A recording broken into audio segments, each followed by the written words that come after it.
एक ऐसी जिंदगी इमेजिन करो जहां आप हफ्ते में सिर्फ 2 दिन काम करो और बाकी 5 दिन हफ्ते के सिर्फ चिल। और मैं इस चीज को फुल सपोर्ट करता हूँ। ये हफ्ते में 2 दिन 3 दिन काम करने वाला कॉन्सेप्ट ऐसे नहीं है कि हफ्ते में बस 2-3 दिन काम किया, वो ऐसे है कि उन 2-3 दिन में पूरे हफ्ते का काम कर लिया। वो आपकी इतनी प्रोडक्टिविटी होनी चाहिए। कंटेंट क्रिएशन वाली लाइफ में बल्क वीडियो प्रोडक्शन का एक कॉन्सेप्ट है जहां आप 1 या 2 दिन बैठ के पूरे हफ्ते या अगले 2 हफ्तों का कंटेंट बना देते हो और बस फिर उसको एडिट कर करके अपलोड करते रहते हो। और अगर आपके पास एडिटर है वो तो फिर और भी अच्छी बात है। बस 1-2 दिन रिकॉर्ड किया, अपने एडिटर्स को सेंड कर दिया और बस वीडियोस आती रहेंगी आपके पास। पहले मैं इसके फायदे बता देता हूँ, फिर मैं बताऊंगा कि इसको इंप्लीमेंट कैसे करना है। सबसे मेन फायदा कि इससे आपको फ्लेक्सिबिलिटी और फ्रीडम मिलता है। जैसे कि मैंने पहले बताया, हफ्ते में 2 दिन काम करना है, 2 दिन कंटेंट बनाना है और उसके बाद आप मतलब चिल कर सकते हो। या अगर आप लाइफ में कुछ बड़ा करना चाहो तो 2 दिन कंटेंट को दे दो, 3 दिन कंटेंट को दे दो और बाकी दिन अपने किसी बिजनेस को दे दो। तो this is a good way to live. अगर आपने किसी ब्रेक पे जाना है, किसी हॉलीडे पे जाना है तो बल्क कंटेंट प्रोड्यूस करो और उसके बाद निकल जाओ। आप भी बड़े यूट्यूबर्स को देखते होगे कि उनकी लाइफ में बहुत कुछ चल रहा है लेकिन वीडियोस रेगुलर आती जा रही हैं। भाई ऐसा भी तो है ना, बंदा बीमार भी तो होता है, ये तो बीमार ही नहीं होते। ऐसा नहीं है कि वो बीमार नहीं होते, लेकिन जब वो इधर उधर भी होते हैं तो उनके पास वैसे ही बैकअप में इतना कंटेंट पड़ा होता है कि वीडियोस जाती रहती हैं। दूसरा इसका फायदा यह है कि इससे प्रोडक्टिविटी मैक्सिमाइज होती है। जब आप बल्क कंटेंट क्रिएशन वाली फेज में जाते हैं ना तो आपको पता होता है यार आज का दिन मैंने सिर्फ कंटेंट बनाना है, तो आपके दिमाग की वो क्रिएटिव साइड खुल जाती है कि आप कहते हो यार बस आज इस चीज को रैप अप कर देना है और बस फिर आप कंटेंट बनाते जाते हो। तो भाई प्रोडक्टिविटी तो मैक्स हो जाती है इससे। आपका अगर आपने खुद को डेडलाइन दी है तो वो डेडलाइन का प्रेशर होता है ना वो खत्म हो जाता है कि आपको पता है यार मेरे पास अभी बैकअप में 4 वीडियोस पड़ी हैं, मेरे अगले 4 दिन सिक्योर हैं। और ये वो केस है जब आप डेली अपलोडिंग कर रहे हो। तो बल्क वीडियो प्रोडक्शन के फायदे ही फायदे हैं, नुकसान कोई नहीं है इसका।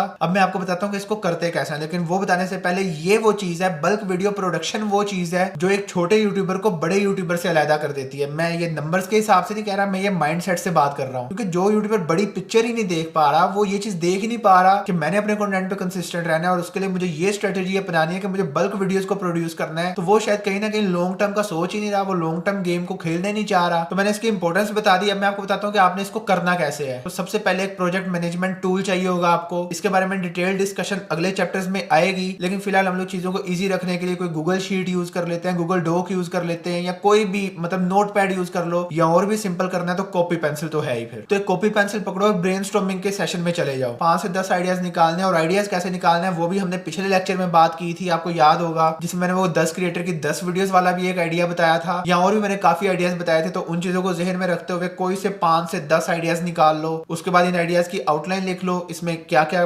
टॉपिक्स हो सकते हैं, वो बुलेट पॉइंट्स जो होते हैं वो लिख लो। और उसके बाद अगर उन वीडियो के लिए कोई चीज चाहिए, फॉर एग्जाम्पल जैसे मैं गेमिंग क्रिएटर हूँ तो लेट से मैं आइडिया लिखता हूँ कि मैंने फलानी गेम पे वीडियो बनानी है और वो गेम नहीं है, तो आप फिर क्या करो कि आप उन चीजों की तैयारी कर लो कि मैं अपने केस में वो गेम डाउनलोडिंग पे लगा दूं। तो आपने जो आइडियाज लिखे उनको रेडी टू गो बना लो, ये आपने एक दिन में कर लेना है। अब हर बंदे का ना ये टाइम फ्रेम अलग होगा और हर बंदे का ये अपने अकॉर्डिंग बनेगा, लेकिन मैं एक जनरल आइडिया दे रहा हूँ। फिर आपने रिकॉर्डिंग का एक सेशन रखना है, ये अगला दिन भी हो सकता है, ये अगर उसी दिन में आवर्स बच गए हैं तो वो हो सकते हैं, डिपेंड करता है। आपका कंटेंट आपकी 2-2 घंटे की वीडियो है तो फिर मतलब आपको पूरा दिन ही लगाना पड़ेगा। अगर आपकी आधे घंटे में वीडियो बन जाती है तो 3-4 घंटों में आपकी 5-6 वीडियोस बन सकती हैं। तो इस तरह अपने अकॉर्डिंग आपने एक रिकॉर्डिंग सेशन लगाना है, इसमें आप खाना शाना खा के अपने सामने पानी वगैरह रख के इजी हो के बैठे हो और बस फिर कोई आपको इंटरप्ट नहीं कर रहा और आप बस वीडियोस रिकॉर्ड कर रहे हो। कुछ टिप्स हैं जैसे कि अपनी लाइटिंग को कांस्टेंट रखो, एक ही लाइट हो, बस बनाते रहो वीडियोस, कैमरा प्लेसमेंट बार बार चेंज ना हो रही हो। बेसिकली अपने डिस्ट्रैक्शंस को खत्म करना है, सारी वो चीजें उड़ा देनी है जिनसे टाइम जाया होता है। क्योंकि रिमेंबर, लोगों को हल्का सा डिफरेंट कैमरा एंगल देखना, लाइट की ओपेसिटी थोड़ी सी कम ज्यादा देखना, उससे फर्क नहीं पड़ेगा। लोगों को फर्क पड़ेगा आपके डेली वीडियो अपलोड करने से या कंसिस्टेंटली अपलोड करने से। और उसके बाद अगली टिप ये है कि आपने एक फॉर्मेट की वीडियोस रिकॉर्ड करनी है। फॉर एग्जांपल आप शॉर्ट फॉर्म बनाते हो और लॉन्ग फॉर्म बनाते हो,